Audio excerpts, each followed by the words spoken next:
This is Bataan Broadcasting TV. Naglilingkod sa sambayan ng Bataenyo.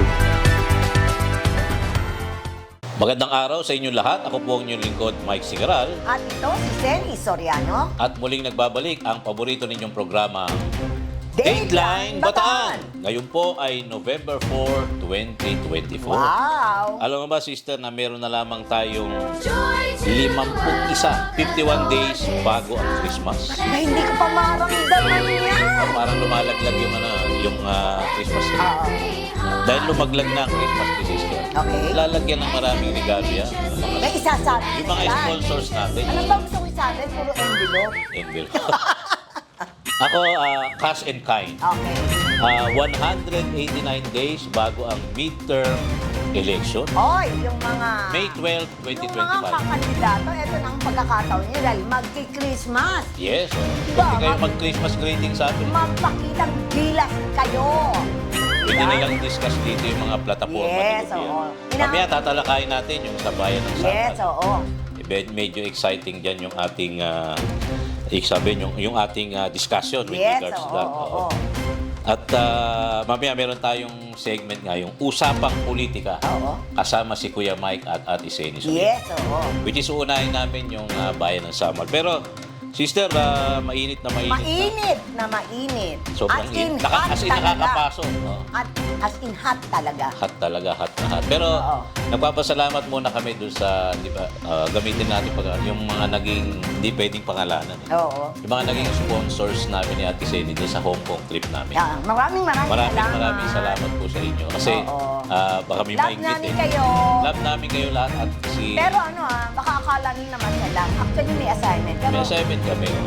hindi nakasali yun. Basta si God na ang magbabalik sa inyo ng siksik liglig. Ayan, oo. At umaapaw doon Yes, sa mga tumulong sa amin. At Yes. yung mga tumutulong sa atin ever since. Oo. Since the beginning of time. Yes, Diba, oo, sister? oo, oo. Pero nung huli nating nag-shoot tayo with regards to Dateline Bataan, that was October 31. Oo. October 31. Nung bandang hapon, nabulabog ang lahat, lalo na ang lalawigan ng Nasyak Bataan. tayong lahat. Nag-shake. Nagulat ang lahat. Parang nag-earthquake Bigyan ko lang ng kasi nung June 25, napasok na namin ito nagkaroon ng Oo. press conference. June yan, June. June 25 ko isa kasi tinignan ko yung file ko. Oo. Yung mga files ko ng videos. Ganun kasi ako pag Pero even before June 25, napasok na namin. tayong dalawa lang. Sa mga press, dalawa kami una Nakapasok doon. Ano na natin, bakit tayo nakapasok doon? Binigyan kasi ng pagkilala noon. Ang Bataan Baseco Joint Venture Incorporated. Dahil doon sa naitulong nila. Oo. Yung sa mga bagyo and yung pandemic, di ba? Oo. Kasi itong kumpanyang ito, Nag-donate sila. Nag-donate, oo. Oo. Bali, binigyan pagkilala ng kumpanya na yon. Oo. Yung nakinatawan ng kaibigan natin. Yung pamunuan doon, di ba? Dahil sa So, naitulong. ang naging nun, ang sumunod, yung June 25 na nga. Dahil marami yung mga alingas-ngas kasi uminit yung mga usapin na may kinalaman sa Philippine Offshore Gaming Operators or POGO. POGO. Dahil nga doon sa nangyari sa Porac, Pampanga, At sa Bamban, sa Tarlac. Bamban, Tarlac. Yun yung kaya nagkaroon ng announcement si President Bongbong Marcos Nung nakaraan niyang na talagang alisin na lahat. Yun. eradicate lahat. Yung total crackdown sa lahat ng Lockdown. POGOs. Yes, yes, yes. Despite the fact na meron ng panawagan ng presidente ng gano'n, Yung iba, yung iba, sabi nga, tuloy pa rin. bago in-announce yun, merong mahigit 200 POGOs. Yung iba doon illegally. Oo. Ngayon, it's down to 100 or less than 100. Less na lang. than 100 na lang. Kasama itong allegedly yung nasa baga. Oh, allegedly, Ang tinuto, kasi hindi pa tapos yung investigasyon. Na investigasyon Ganito, pa. nung October 31 ng hapon ay pinasok, sinalakay ng pinagsanib pwersa. Basahin ko na rin ito, naging press release ng PNP Police Regional Office 3. Pinangunahan itong si Police Brigadier General Redrico Maranan, siya yung bagong regional director ng PNP Police Regional Office 3 o Central Luzon Police. Ang anyay matagumpay na pagsasagawa ng operasyon ng search warrant. Isinilbi yung search warrant laban sa mga quote-unquote illegal online games at cryptocurrency banking Ha? na ayon sa kanila illegal. Ito ay naganap sa Centro Park Compound, particularly dito sa Central One Bataan.ph Incorporated. Okay. Ha? Central One Bataan PH Incorporated. Ito ay matatagpuan sa Centro Park Compound sa Bagak, Bataan. Particularly sa Barangay Para. Barangay Para. Isinagawa ito nung nagdaang Huwebes lang, Lunes ngayon, Oo. nagdaang Huwebes lang, October 31, 2024. So, Halloween dapat ito eh. Tsaka Lahat ng tao ay habang tayo ay busy naka-vacation mo. sa pag-prepare dahil kinabukasan ay Todos los Santos Oh, o Hundas. Hundas, Oo. sila naman pala busy rin paano i-read yung ano. Oo. May kasama rito, hindi lang yung PAO. Oo. Bukod sa PNP, CIDG. yung PAO, Presidential Anti-Organized Oo. Crime Commission, Yes. yung CIDG, CIDG. Criminal Investigation Detection Group, meron ding AFP, Oo. merong Armed Forces of the Philippines, Department of Justice, Bureau of Immigration, at itong National Intelligence Coordinating Agency o NICA. Yes. Ha? Yes. Ayon nga dito sa naulat mula sa PNP-PRO3, ang nasabing operasyon ay isinagawa sa pagtulungan ng Presidential Anti-Organized Crime Commission o PAO, Criminal Investigation Detection Group, Armed Forces of the Philippines, Department of Justice, Bureau of Immigration at National Intelligence Coordinating Agency. Sa ilalim ng direktang pagsubaybay ng mga nasabing ahensya na ipatupad ang search warrant sa isang operasyon na naglalayong sugpuin Aha. ang mga illegal na aktibidad sa online na pagsusugal at hindi rehistradong cryptocurrency banking. Ang hakbang na ito, Sen. Soriano, ay bahagi ng pagpapaigting ng kampanya ng gobyerno, particularly ang Marcos government, laban sa mga illegal na gawain na maaaring magdala ng panganib sa publiko at magamit sa iba pang criminal activities. Nasang-ayon naman tayo. Yes. Diba? Patuloy pa rin ang as of this now, patuloy pa rin ang isinasagawang investigasyon upang tukuyin ang mga individual o grupong may kinalaman sa nasabing mga operasyon. Maraming tanong, Kuya Mike, sabing gano'n eh. Di ba media kayo?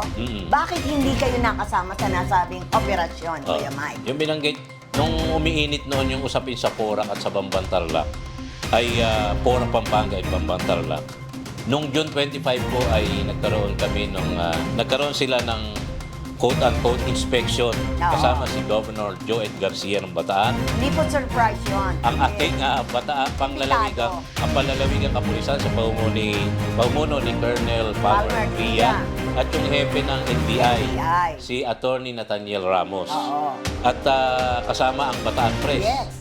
Almost kompleto Kompleto kami. tayo. Kompleto. At nilibot kami sa lugar na yun. At ang mismo nag-entertain sa amin yung CEO, Oo, si Chief Mr. Executive Officer Norman Chow. Norman Chow. Na pag sa unang tingin namin ay bali pangalawang beses natin siyang Pangalawang na-meet. beses, oo. Earlier than that na-meet na natin siya. Sabi niya, although mukha siyang Chinese, siya daw isang Malaysian. Malaysian. Oo. Isa siyang At Malaysian. idiniin niya, Idiniin niya. walang Chinese na empleyado doon sa ano niya. Pero dito sa nakaraang operasyon ng PAO, lumalabas na may dalawang Chinese na kasama.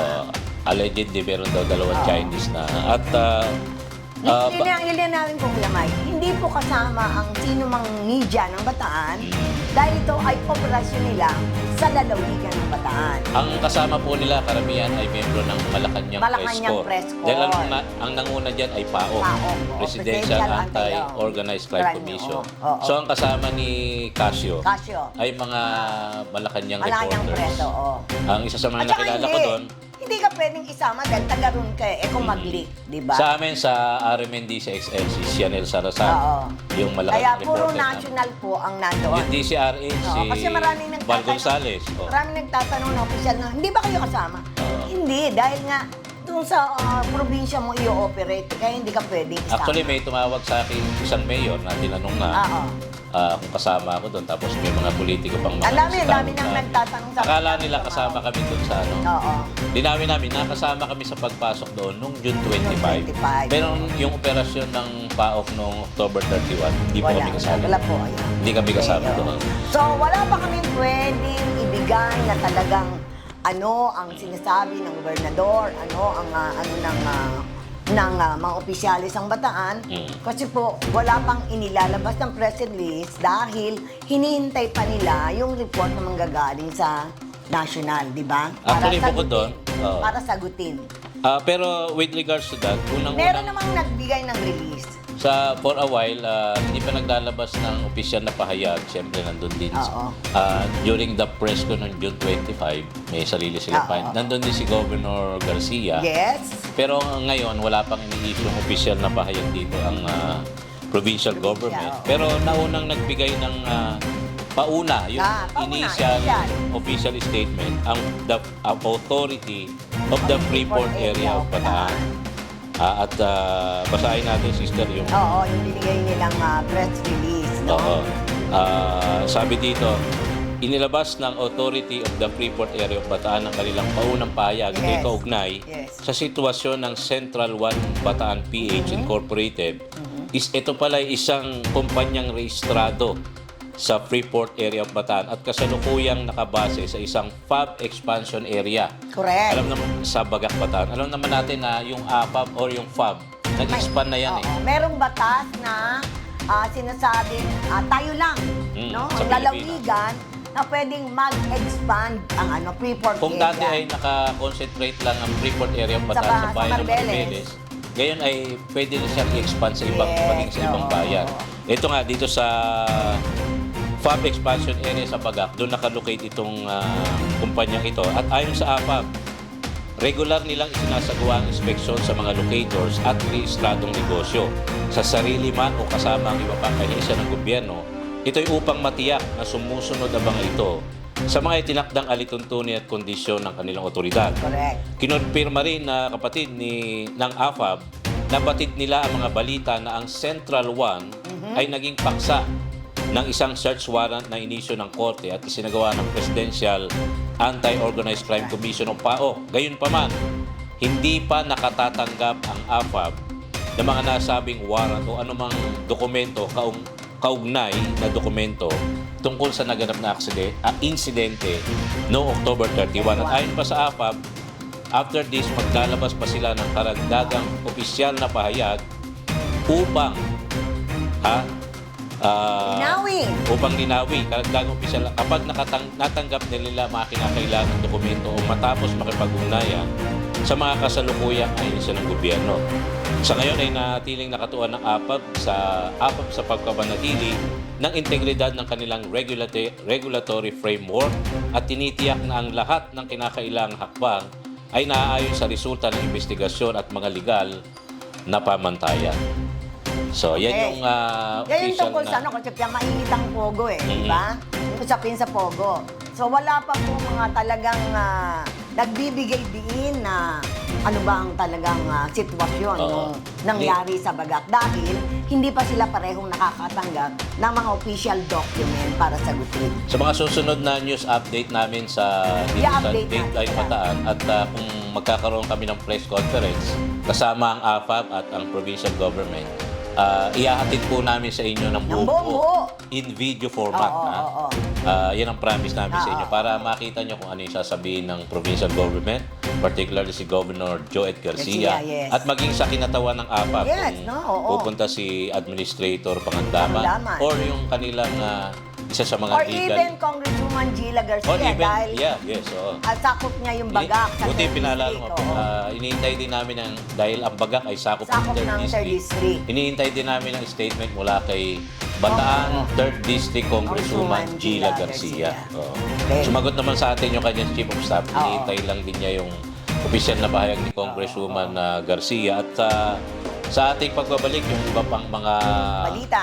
news updates. Dito pa rin siyempre, ako pa rin si Mike Sigaral. At Senny Soriano. At ito ang Dateline Bataan.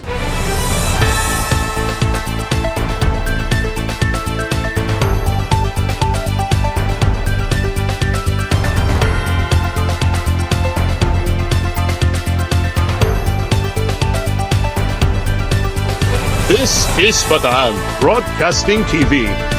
Naglilingkod sa sambayanang Bataenyo.